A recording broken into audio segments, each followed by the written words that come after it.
Hello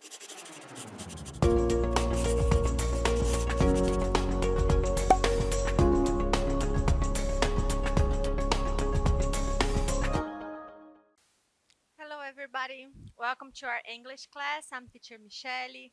Olá pessoal, sejam bem-vindos a mais uma aula de inglês. Eu sou a professora Michelle. Hoje nós vamos falar sobre vocabulary study, estudo de vocabulário, idioms and collocations. Idiomas, que são expressões idiomáticas, e colocações. Pessoal, esses dois termos, eles são um pouquinho estranhos, eles soam um pouco esquisito para a gente, mas são elementos essenciais do vocabulário da língua inglesa. E é importante, principalmente para vocês, terceirão, que vai fazer prova de Enem, prova de vestibular, com interpretação textual, reconhecer que existem certas situações que grupos de palavras não significam aquilo que parece. É justamente esse tipo de conteúdo, esse tipo de situação que causa grandes confusões nas comunicações entre nativos e não nativos, ou estrangeiros que aprendem, que estudam uma língua estrangeira, certo? Então, o nosso roteiro de hoje, nós vamos falar sobre vocabulary study. Então, eu sempre recapitulo com vocês um pouquinho do que é o estudo de vocabulário e por que o estudo de vocabulário é importante. Vamos falar das colocações, vamos falar das expressões idiomáticas. Cuidado quando você observar essa palavra aqui, porque quando a gente pensa, quando a gente vê idiom, a gente pensa em idioma. E idioma é a mesma coisa que língua. Em inglês, língua é language, tá? Falando English language, é a língua inglesa, falando do idioma. Quando vocês virem essa palavra aqui, é provável que o contexto dela seja expressão idiomática. E daqui a pouquinho nós vamos ver o que são expressões idiomáticas. Depois eu vou falar rapidamente algumas dicas de como você pode aprender colocações e expressões idiomáticas, e aí eu vou demonstrar alguns exercícios para que vocês possam analisar esse conteúdo em situações de contexto, ok? Então vamos lá. Para a gente iniciar e retomar a discussão do que é o estudo de vocabulário.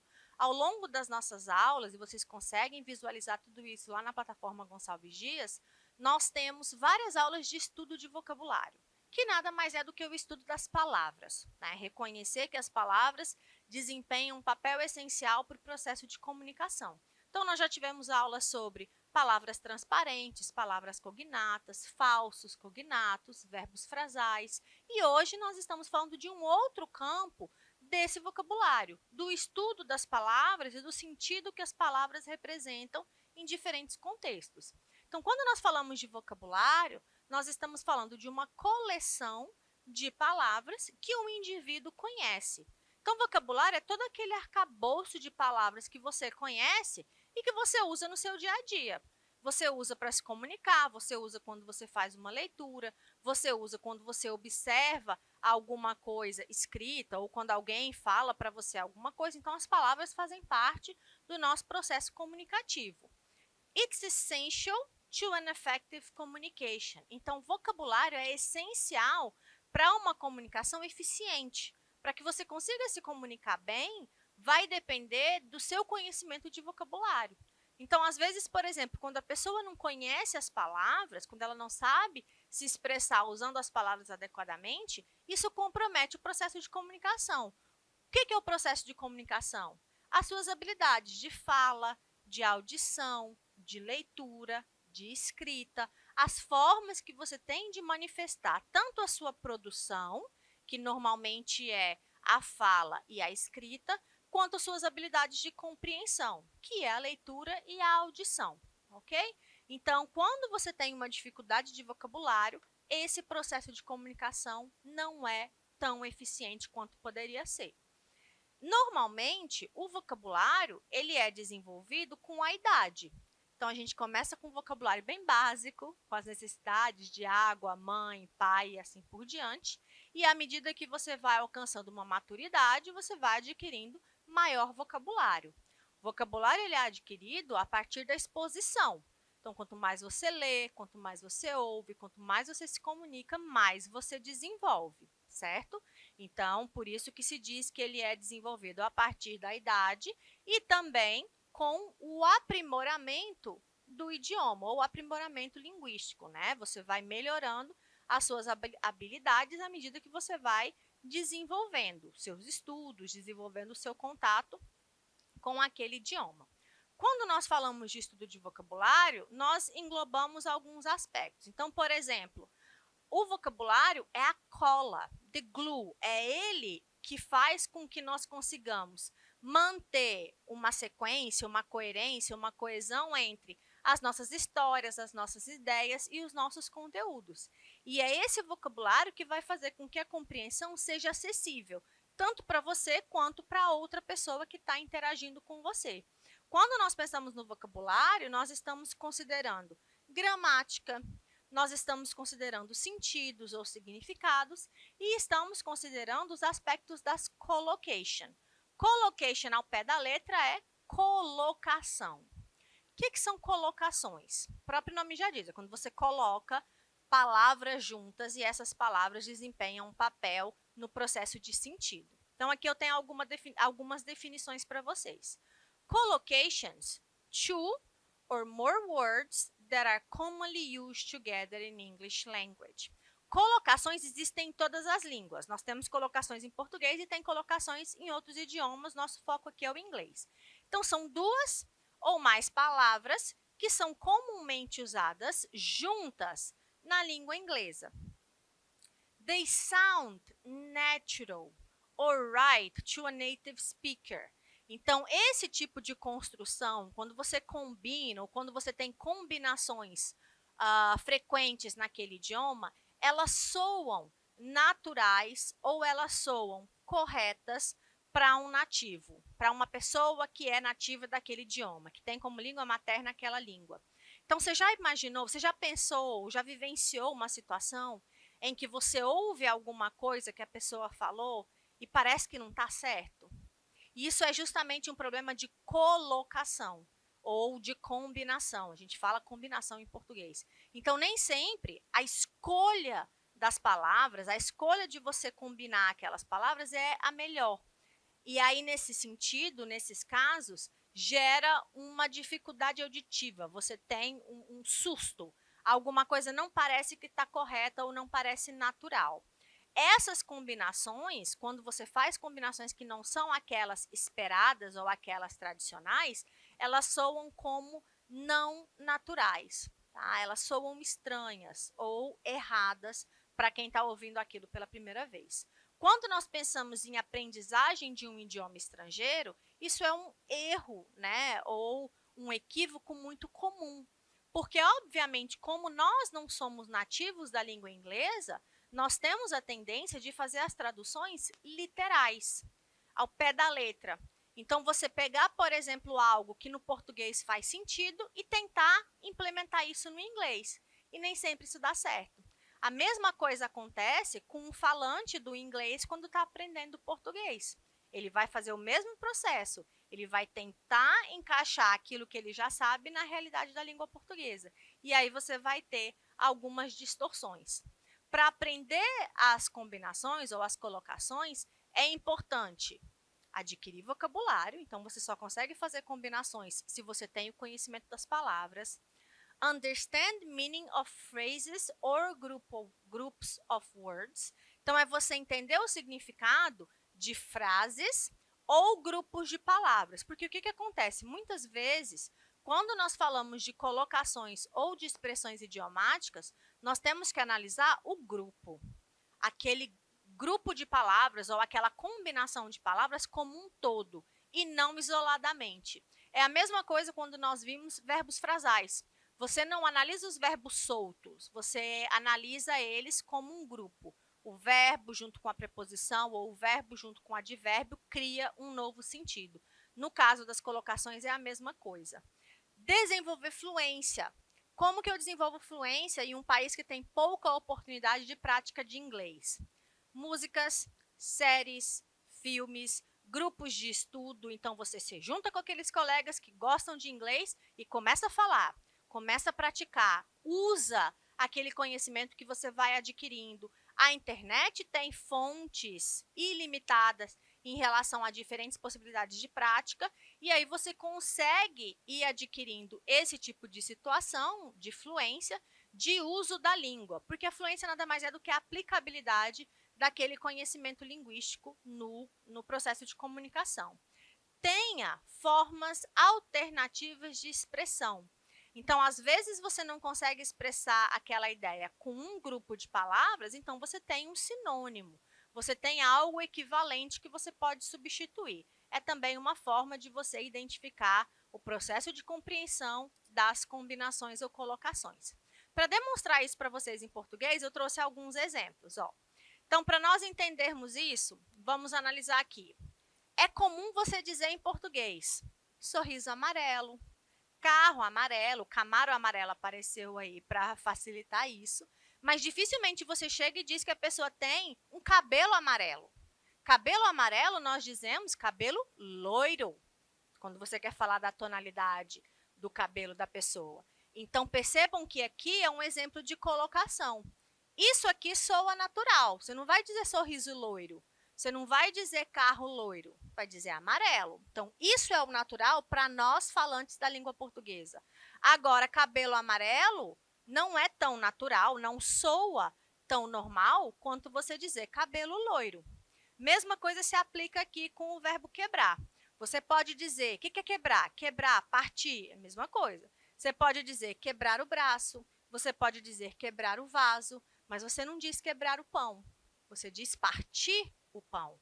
Então, isso são combinações que soam naturais ou que soam estranhas. Você chega para alguém e diz, vamos quebrar o pão, fica estranho.